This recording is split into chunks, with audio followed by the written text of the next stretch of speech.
BCom College, Dharwad. My name is Anita. I am handling monetary economics subject for BA and BCom person students. Last class we have discussed the instruments in Indian money market, that is commercial papers, okay, treasury bills, then certificate of deposits, then money market at call, certificate of deposit, commercial bills we have discussed in the last class. I hope you understood. The another instrument in Indian money market we are going to discuss with you in this session. First, next one is intercorporate deposits. What is intercorporate deposit? These are the companies credit rating can be borrow from the short term funds from the other companies. Short term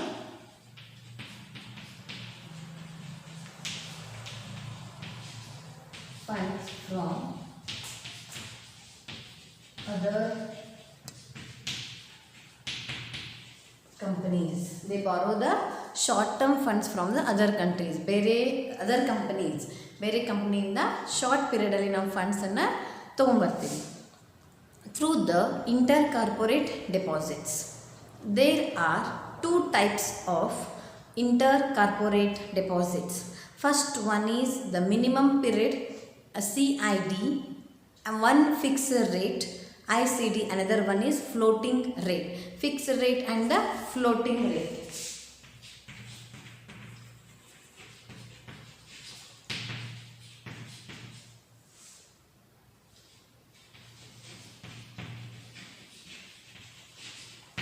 There are two types of intercorporate deposits. Fixed rate, floating rate. Fixed rate is nothing but they won't change. ಇದು change ಆಗಲ್ಲ, ಇದು change ಆಗುತ್ತೆ. Okay, the minimum period of deposit is 7 days and maximum is 364. Minimum 7, maximum 364 days. 7 days ಮತ್ತು 364 days ಮಟನೂ ನಾವು ಫಂಡ್ಸನ್ನು another ಕಂಪ್ನಿಯಿಂದ ಬಾರೋ ಮಾಡ್ಕೋಬೋದು. ಅದನ್ನು ರೀಪೇಮೆಂಟ್ 364 days ಎಲ್ಲರ ಮಾಡ್ಬೋದು, ಅಥವಾ ವಿದಿನ್ 7 days ನಾವು ಆ ಬಾರೋ ಅಮೌಂಟನ್ನ ಲೆಂಟ್ ಮಾಡ್ಬೋದು. ಇದಕ್ಕೇನಂತ ಹೇಳಿ ಕರಿತೀವಿ? ಇಂಟರ್ ಕಾರ್ಪೊರೇಟ್ ಡೆಪಾಸಿಟ್, ICD ಅಂತ ಹೇಳಿ ಕರಿತೀವಿ. Okay, these are the short term funds borrowed from the other companies to inter corporate deposits. Then they intercorporate fixed deposit, two types. First one is fixed rate, second one is fluctuation rate. Fixed ಅಲ್ಲಿ interest rate same ಇರ್ತದೆ at the end of the period. Floating ಅಲ್ಲಿ variation ಆಗ್ತಿರ್ತದೆ. Next the minimum ಅಥವಾ minimum days 7 days 364 days ಮಟನೂ ನಾವು ಅಮೌಂಟನ್ನು refund ಮಾಡ್ಕೋಬೋದು. The next one is repo or reverse repo. Repo or reverse repo. It is a transaction in which two parties agree to sell and repurchase the same securities at a maturity decided further date and the predefined price. Such a transaction is called as repo. When the viewed from the prospective sellers of securities is called as reverse repo. From the point of view the suppliers of the funds or purchaser, reverse repo antandre enu?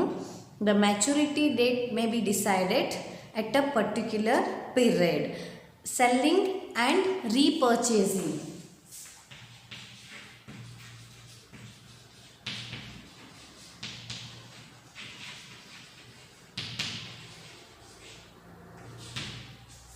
Sell or repurchasing the securities. Such transaction is called as repo. Selling, agreed, two parties agreed to sell and repurchase the same securities at a maturity decided to the further date and predefined price. ನಾವೇನು ಮಾಡ್ತೀವಿ, ಒಂದು ಸೆಕ್ಯೂರಿಟೀಸನ್ನು ಇಬ್ಬರು parties buy ಮಾಡಿಕೊಂಡು then predetermined price for the future ಇಷ್ಟು ಬರ್ಬೋದು ಅನ್ನೋದನ್ನ ನಾವು ತಿಳ್ಕೊಂಡು ಅದನ್ನು ನಾವೇನು ಮಾಡ್ತೀವಿ, ಬೈ ಮಾಡ್ತೀವಿ. ಆ ಟ್ರಾನ್ಸಾಕ್ಷನ್ಗೆ ನಾವೇನಂತ ಹೇಳಿ ಕರಿತೀವಿ, ರಿಪೋ ಅಂಥೇಳಿ ಕರಿತೀವಿ. Okay, then when viewed from the prospective sellers of the securities, ಆ ಸೆಕ್ಯೂರಿಟೀಸನ್ನ ಪ್ರಾಸ್ಪೆಕ್ಟಿವ್ ಸೆಲ್ಲರ್ಸ್ ಯಾರು ಇರ್ತಾರೆ ಅವ್ರಿಗೆ ನಾವು reverse repo from the point of your suppliers of the fund, ಅವರಿಂದ ಸಪ್ಲೈಯರ್ಸ್ ಆಗ್ತದ ಅಂತ ಹೇಳಿ ಕರೀತಾರೆ. Reverse repo transaction only done at Mumbai between two parties approval by the RBI. It is done in Mumbai. Okay, two parties which is recognized by the RBI. RBI ಇಂದ ಅದು recognise ಆಗಿದ್ದಂಥದ್ದಷ್ಟು ನಾವೇನು ಮಾಡ್ತೀವಿ, ಅವರಿಬ್ಬರು ಪಾರ್ಟೀಸಿಗಷ್ಟು ನಾವು ಬೈ ಮತ್ತು ಸೆಲ್ ಮಾಡುವಂಥ capacity ಇರ್ತದೆ. ಇಲ್ಲ ಅಂದ್ರೆ ರಿಕಗ್ನೈಸ್ ಮಾಡಲಿಲ್ಲ ಅಂತಂದ್ರೆ ಅದನ್ನು ನಮ್ಮ ಕಡೆ ಬೈ ಮತ್ತು ಸೆಲ್ ಮಾಡುವಂಥದ್ದು ಪ್ರೊಸೆಸ್ ಇರಲ್ಲ. In the bill, the treasury bills of the government securities approved by the RBI, they are usually were short term from the overnight 30 days.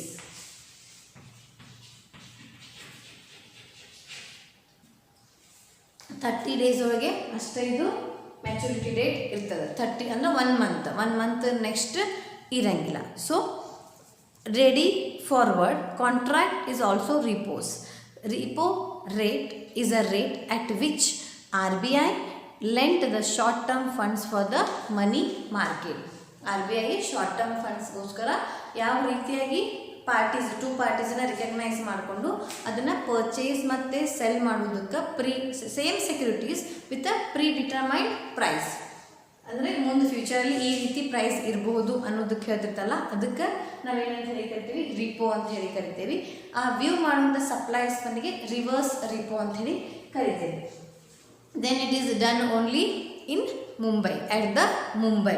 Okay, ಆ ಪಾರ್ಟೀಸ್ ಯಾರು ಇರ್ತಲ್ಲ, ಟೂ ಪಾರ್ಟೀಸ್, ಅವರು recognise by the RBI ಆಗಿರಬೇಕು, RBI under ಅವ್ರು ಬಂದಿರಬೇಕು. Then the minimum 30 days securities ಎಲ್ಲೇ reverse ರಿಪೋದಲ್ಲಿ ಇರ್ತದೆ. The next one is inter bank participation certificate.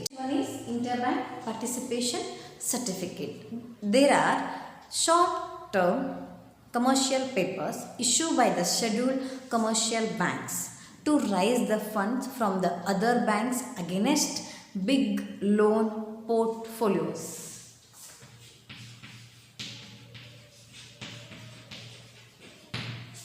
Other banks ಏನು ಮಾಡ್ತಾರೆ ಹೇಳ್ರಿ, ನಮಗೆ ಶಾರ್ಟ್ ಟರ್ಮ್ ಫಂಡ್ಸನ್ನ ಇಶ್ಯೂ ಮಾಡ್ತಾರೋ by the scheduled commercial banks to raise the funds at a big loan ಬೇಕಾದಾಗ ಈ ರೀತಿಯಾಗಿ ಇಂಟರ್ ಬ್ಯಾಂಕ್ ಪಾರ್ಟಿಸಿಪೇಷನ್ ಸರ್ಟಿಫಿಕೇಟ್ ಬರ್ತಾವೆ. When the banks are unable to lend the immediate due to the short of liquidity for a temporary period, to overcome that shortage, they approach the other bank to share or participate in their lending portfolio along with the sharing of risk, and sometimes within a sharing is a risk. ಏನು ಮಾಡ್ತಾರೆ ಹೇಳಿ, inter bank participation certificate ಅಂತಂದರೆ ಯಾವುದೋ ಒಂದು ಬ್ಯಾಂಕಿಗೆ, ಈ for example A ಮತ್ತು B ಅನ್ನೋ ಬ್ಯಾಂಕಿಗೆ ಅಂತ ಇಟ್ಕೊಳ್ಳಿ, ಎ ಮತ್ತು ಬಿ, ಇದಕ್ಕೆ 10,000 rupees ಇಮಿಡಿಯೇಟ್ ಲೋನ್ ಬೇಕಾಗಿರ್ತದೆ ಅಂತ ಇಟ್ಕೊಳ್ಳಿ. ಓಕೆ, ಇದೇನು ಮಾಡ್ತದೆ, ಅನದರ್ ಕಮರ್ಷಿಯಲ್ ಬ್ಯಾಂಕ್ಸ್ನ ಅಪ್ರೋಚ್ ಮಾಡ್ತೈತಿ, 10,000 rupees ಇಮಿಡಿಯೇಟ್ ನನಗೆ ಲಿಕ್ವಿಡಿಟಿ ಬೇಕಾಗೈತಿ ಅಂತ. ಇಫ್ ಇನ್ ಕೇಸ್ ಯಾವುದೂ ಬ್ಯಾಂಕ್ ಸಿಗಲಿಲ್ಲಪ್ಪ ಅಂದಾಗ they will go for inter bank participation certificate with again due date for the short liquidity. This shortage they approach other bank to share or participate in their lending portfolio along with the sharing of risk. ನಾವು ಈ ರೀತಿಯಾಗಿ ನನಗೆ ಇಷ್ಟು amount shortage ಬಂದಿದೆ, so that ನನಗೆ ಇನ್ನು another ಬ್ಯಾಂಕವರು ನನಗೆ ಈಗ ಅಪ್ರೋಚ್ ಮಾಡ್ತದೆ ಈ ಬ್ಯಾಂಕನ್ನು, ನನ್ನ ಈ ಲೆಂಡಿಂಗ್ ಪ್ರೊಸೆಸ್ಸಲ್ಲಿ ನೀವು ಪಾರ್ಟಿಸಿಪೇಷನ್ ಮಾಡಿರಿ ಅಂತೆ. ಸೊ ಇದು ಪಾರ್ಟಿಸಿಪೇಷನ್ ಮಾಡ್ತದೆ ವಿತ್ ರಿಸ್ಕ ಬಿಡ್ರಿ, ಯಾಕಂದ್ರೆ ಇನ್ನೊಂದು ಬ್ಯಾಂಕ್ ಇಂಟರ್ ಟ್ರಾನ್ಸ್ಫರ್ ಮಾಡತ್ತಿದೆ ಅಂದರೆ ಲೋನದಲ್ಲಿ ಮಾಡಬೇಕಾದ್ರೆ ಇಟ್ ಇಸ್ ರಿಸ್ಕ್. ಇದು ನನ್ನ ಅಥವಾ ನನ್ನ ರಿಸ್ಕಲ್ಲಿ ನೀವು ಪಾರ್ಟ್ ತೊಗೋರಿ ಅಂಥೇಳಿ, ಅಥವಾ ನನಗೆ ಅಮೌಂಟನ್ನ ಕೊಡ್ರಿ, ಇಷ್ಟು ಬಿಗ್ ಲೋನ್ ನನಗೆ ಬೇಕಾಗೈತಿ, ಆದರೆ ಅದು ಯಾವುದೇ ಸೋರ್ಸ್ ಇಲ್ಲ ಅಂತಂದ್ರೆ ಅಷ್ಟೇ they will go for inter bank cooperative participation ಡೆಪಾಸಿಟಿಗೆ ಅಷ್ಟೇ ಹೋಗ್ತಾರೆ. ಇಫ್ ಇನ್ ಕೇಸ್ ಅವ್ರ ಕಡೆ ಇದ್ದಂಥ ರಿಸರ್ವ್ ಇತ್ತು ಅಥವಾ ಬೇರೆ ಯಾವ್ದಾರ ಬ್ಯಾಂಕ್ ಅವ್ರಿಗೆ ಹೆಲ್ಪ್ ಮಾಡ್ತು ಅಂತಂದ್ರೆ they won't go for inter bank participation certificate. If in case other ಸೋರ್ಸಲ್ಲಿ ಯಾವುದೇ ಸೋರ್ಸಲ್ಲಿ ನಮ್ಗೆ ಅಮೌಂಟ್ ಸಿಗಲಿಲ್ಲ ಅಂತಂದ್ರೆ ಅಷ್ಟೇ ಅವರು ಏನು ಮಾಡ್ತಾರೆ, ಬಿಗ್ ಲೋನಲ್ಲಿದ್ದಾಗ ಮಾತ್ರ ಇಂಟರ್ ಬ್ಯಾಂಕ್ ಸರ್ಟಿಫಿಕೇಟ್ ಪಾರ್ಟಿಸಿಪೇಷನ್ ಸರ್ಟಿಫಿಕೇಟ್ಗೆ ಹೋಗ್ತಾರೆ. Okay, the next one is securitised debt. One is securitized debt. Debt is nothing but loan, a pooling of a group of a short period loan with a similar characteristics and a subsequent sale of interest in the result of full to the investors is called as securitized debt. Pooling of a group in a short loan, short period ಅಲ್ಲಿ similar characteristic ಇದೆ, subsequent sale of interest in a resulting full to the investors. Security ಇತ್ತು debt, ಸಾಲವನ್ನು ಕೊಡೋದಕ್ಕೆ ಏನಂತ ಹೇಳಿ ಕರೀತಾರೆ, ಸೆಕ್ಯೂರಿಟೈಸ್ debt ಅಂತ ಹೇಳಿ ಕರೀತಾರೆ. ಓಕೆ, ಅಂದರೆ ಇಲ್ಲೊಂದು ಸೆಕ್ಯೂರಿಟಿ ಅನ್ನೋದು ಇರ್ತದೆ. ವಿದೌಟ್ ಸೆಕ್ಯೂರಿಟಿ ಯಾರೂ ಲೋನ್ನ ಕೊಡೋಂಗಿಲ್ಲ. So that it is a short period ವ್ಯೂವಲ್ಲಿ ಸಿಮಿಲರ್ ಕ್ಯಾರೆಕ್ಟರಿಸ್ಟಿಕ್ ಇದ್ದು ಸಬ್ಸಿಕ್ವೆಂಟ್ ಸೇಲ್ ಆಫ್ ಇಂಟ್ರೆಸ್ಟ್ ಕೂಡ ಇರ್ತದೆ. ಇನ್ನು resulting to the pool to the investors, ಅದು ಇನ್ವೆಸ್ಟರ್ಸ್ಗೆ ಒಂದು ಬೇಸ್ ಇದೆ, ಅದು ಒಂದು ಸೆಕ್ಯೂರಿಟಿ ಇದ್ದಂಗೆ. The next one is collateral borrowing and lending obligations. Lateral borrowings and lending obligations, an asset backed by diversified pool of one or more of the following types of obligations, debt obligations, namely non-investment grade corporate bonds, emerging market bonds, and the short-term bank loans to corporate entities is known as collateral borrowing lending obligations. Collateral lending borrowing obligations ಅಂದರೆ ಇದು type of debt obligation. ಇದೊಂದು ಸಾಲದ ರೂಪದಲ್ಲಿರುವಂಥ short term instruments, namely for non investment and cooperative bonds, emerging market bonds and short term bank loans to corporate entities is known as. Cooperatives ಎಂಟಿಟೀಸಿಗೆ short ಪೀರಿಯಡಲ್ಲಿ ಲೋನ್ಸನ್ನು borrow ಮಾಡೋದು ಮತ್ತು lend ಮಾಡೋದಕ್ಕೆ ನಾವೇನಂತ ಹೇಳಿ ಕರಿತೀವಿ, collateral lending borrowings. Next one is financial futures. Financial futures. These are the forward contracts concerned with the interest rate of future. Future-ಅಲ್ಲಿ ಫಿಕ್ಸ್ಡ್ ಇಂಟ್ರೆಸ್ಟ್ ಬಿಯರಿಂಗ್ ಸೆಕ್ಯೂರಿಟೀಸ್ ಇರ್ತಾವೆ or currency futures ಇರ್ತಾವೆ. Futures are the agreement between the counterparties and the specify at the time of lending into the contract. The rate of interest of lock-in interest rate that which take place on an agreed fixed future rate. For example, lender is obligated to supply the funds and the borrowers is obligated to receive the funds in the specified quantities at a specified rate of interest at specified time in the future. The period of future contract between 3 months or 12 months. 3 months or 12 months. Okay. Financial futures ಅಂದರೆ there is a contract or agreement between the counter parties and the entering to the contract between two parties, the person who received that loan, then the person who giving that loan. Is the agreement between two parties. Then it is a lock in the interest rate that which take a place on the agreed fixed future rates. Agreed fix future ಡೇಟಿಗೆ ನಾವೇನು ಮಾಡ್ತೀವಿ, ಅದನ್ನು cell ಮಾಡ್ತೀವಿ. ಈಗ ಒಂದು ಡೇಟನ್ನ ನಾವು announce ಮಾಡ್ತೀವಿ. For example ಇದು ಪೀರಿಯಡ್ ಇರೋದು 3 months ಆರ್ 12 months. ಈ 2 monthsಲ್ಲಿ ನಾವೇನು ಮಾಡ್ಬೋದು ಹೇಳಿ, ಎಕ್ಸ್ಚೇಂಜನ್ನು ಮಾಡ್ಕೋಬೋದು.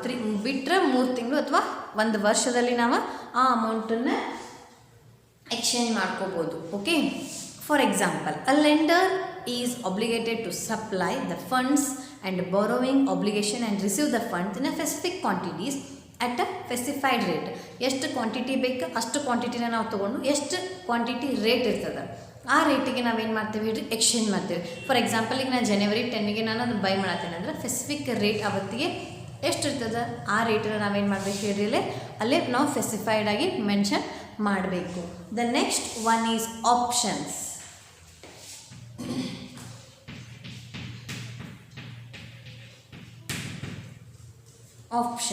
Options means a contract that gives to the holder of the securities a right to buy a borrowing or lend the short-term funds at a predetermined rate of interest within or at the end of a specified period.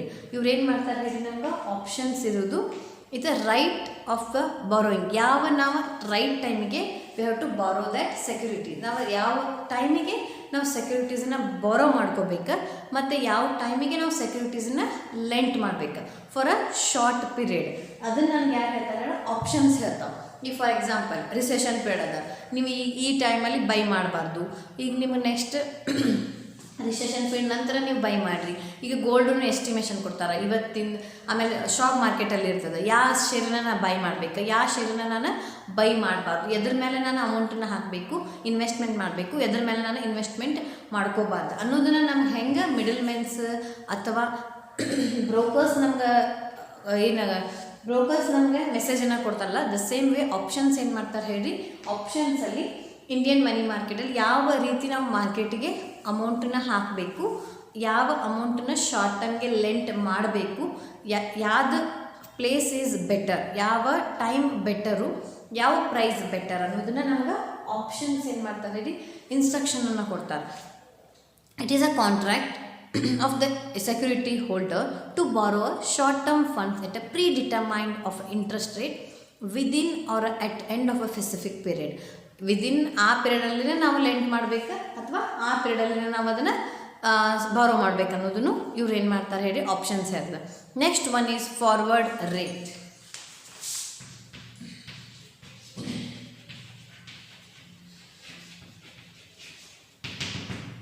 Forward rate, the name itself says forward, ಮುಂದಿಂದು. Okay, these are the forward contract to exchange the securities for cash on a specified further date at a particular rate of interest. ನಾವು lend ಮಾಡಬೇಕಾದ್ರೆ future ಡೇಟಲ್ಲಿ ಯಾವ ರೀತಿಯಾಗಿ ಅನ್ನೋದು assumption ಅಥವಾ ಒಂದು estimation ನಮಗೆ forward rate ಕೊಡ್ತದೆ. ಮೇ ಬಿ ಇವತ್ತಿಗೆ ಇಷ್ಟ ಆಗೋದು. ಈಗ ಫಾರ್ ಎಕ್ಸಾಂಪಲ್ ಫ್ಲಕ್ಚುಯೇಷನಿಂದ ಗೋಲ್ಡ್ ನೋಡಿರಿ, ನೀವು ಒಮ್ಮೆ ಇನ್ಕ್ರೀಸ್ ಆಗ್ತದೆ, ಒಮ್ಮೆ ಡಿಕ್ರೀಸ್ ಆಗ್ತದೆ. ಸೊ ದ್ಯಾಟ್ ಅವ್ರು ಏನು ಮಾಡೋ ಫಾರ್ವರ್ಡಲ್ಲಿ ಅಥವಾ ಫ್ಯೂಚರಲ್ಲಿ ಈ ರೇಟ್ ನಮಗೆ ಸಿಗ್ಬೋದು ಗೋಲ್ಡು, ಅಥವಾ ನೀವು ಸ್ಟಾಕ್ ಮಾರ್ಕೆಟಲ್ಲಿನೂ ಆಗ್ಬೋದು. ಭಾಳಷ್ಟು ಫ್ಲಕ್ಚುಯೇಷನ್ ಆಗ್ತಿರ್ತಾವೆ ರೇಟ್ಗಳು. ಏನಾಗ್ತದೆ ಸ್ಟಾಕ್ ಮಾರ್ಕೆಟಲ್ಲಿ ಫ್ಲಕ್ಚುಯೇಷನ್ ಆಗ್ತದೆ. ಫ್ಯೂಚರಲ್ಲಿ ಈ ಇದ್ರ ಮೇಲೆ ಹಾಕ್ರಿ ನಿಮ್ಮ, ಅಥವಾ ಈ ಸ್ಟಾಕ್ ಮೇಲೆ ನೀವು ಹಾಕ್ರಿ, ಈ ಕ್ಯಾಪಿಟಲ್ ಮೇಲೆ, ಈ ಶೇರ್ ಮೇಲೆ ನೀವು ಹಾಕ್ರಿ, ನಿಮಗೆ ಫ್ಯೂಚರಲ್ಲಿ ಇಷ್ಟು ರೇಟ್ ನಿಮ್ಗೆ ಫಾರ್ವರ್ಡ್ ಬರ್ತದೆ ಅನ್ನೋದೊಂದು ಎಸ್ಟಿಮೇಷನ್, ಒಂದು ಅಸಂಪ್ಷನ್ ನಮ್ಗೆ ಯಾರು ಕೊಡ್ತಾರೆ, ಫಾರ್ವರ್ಡ್ ರೇಟ್ ಕೊಡ್ತಾರೆ. ಫ್ಯೂಚರಲ್ಲಿ ಈ ರೇಟನ್ನು ನಾವೇನು ಮಾಡ್ಬೋದು ಹೇಳಿ ಎಕ್ಸ್ಪೆಕ್ಟ್ ಮಾಡಬಹುದು. These are the forward rate contract to the exchange of securities for a cash on a specified further future at a particular rate of interest. ಒಂದು ಪರ್ಟಿಕ್ಯುಲರ್ ರೇಟ್ ಆಫ್ ಇಂಟ್ರೆಸ್ಟಿಗೆ ನಮ್ಗೆ forward rate ಕೊಡ್ತದೆ. The next one is ಸ್ವಾಪ್ಸ್.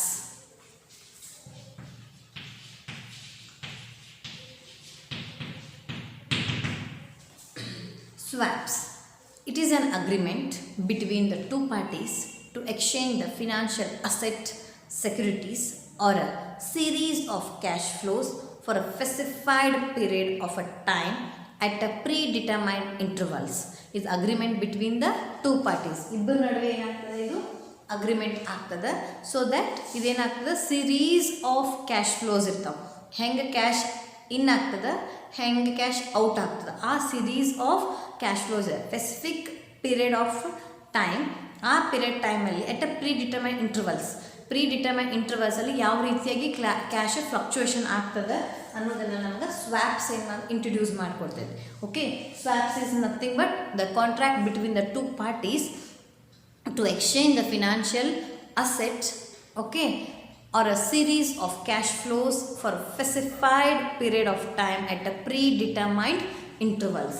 ಪ್ರೀಡಿಟರ್ಮೈನ್ ಇಂಟರ್ವಲ್ಸಲ್ಲಿ ನಾವೇನು ಮಾಡ್ತೀವಿ swaps ನಮಗೇನು ಮಾಡ್ತೀವಿ exchange ಮಾಡೋಕ್ಕೆ ಆಪ್ಷನನ್ನು ಕೊಟ್ಟಿದೆ. Okay, I hope you understood the instruments in the Indian money market. Okay, very important for your examination point of view. Instruments in Indian money market we have already discussed in the last session and this session also. Treasury bills, commercial papers, certificate of deposit, commercial bills, okay, cash money market, call money market, then the repo, reverse repo, interbank transfer, interbank participation certificate, securitized debt, collateral borrowing and lending securities, financial futures, options, forward rate, and the last one is swaps. I hope you understood the instrument. Next one is features of Indian money market. What are the features of Indian ಹಣದ ಮಾರುಕಟ್ಟೆಯ ಯಾವ ರೀತಿ ಲಕ್ಷಣಗಳು ಅದಾವ? First one is presence of both organise and unorganised market. ಈ ಮಾರ್ಕೆಟಲ್ಲಿ next ಕ್ಲಾಸಲ್ಲಿ ನಾನು ಡೀಟೇಲಾಗಿ ಡಿಸ್ಕಸ್ ಮಾಡ್ತೀನಿ, ಅದನ್ನು ಪಾಯಿಂಟ್ಸನ್ನು ಈ ಕ್ಲಾಸಲ್ಲಿ ನಿಮಗೆ ಹೇಳ್ತೇನೆ. Okay, presence of both unorganise and organise and multiple interest rate change ಆಗ್ತಿರ್ತದೆ ಇಂಡಿಯನ್ ಮನಿ ಮಾರ್ಕೆಟಲ್ಲಿ. Lack of organised bill market, then high call money market, absence of integration, ಯಾರೂ ಕೊಲಾಬ್ರೇಷನ್ ಮಾಡೋಂಗಿಲ್ಲ, then lack of organised banking system update ಆದ್ರೂ ಕೂಡ nowadays ಯಾರೂ ಅಷ್ಟು updated ಇಲ್ಲ. Then limited instruments, ಇದ್ದಂಥ ಇನ್ಸ್ಟ್ರೂಮೆಂಟನ್ನು ಯೂಸ್ ಮಾಡಿಕೊಂಡು ಕೂಡ ನಾವೇನು ಮಾಡಬೇಕಾಗ್ತೈತಿ, ಅದನ್ನು ಅಪ್ಡೇಟ್ ಮಾಡಬೇಕು. These are the drawbacks of the Indian money market. ಫೀಚರ್ಸೂ ಇವ ಬರ್ತಾವೆ, ಡ್ರಾಬ್ಯಾಕ್ಸಲ್ಲಿನೂ ಇವ ಬರ್ತಾವೆ. Okay, I hope you understood the instruments in the Indian money market. In next session, we will discuss the drawbacks or features of Indian money market. Thank you.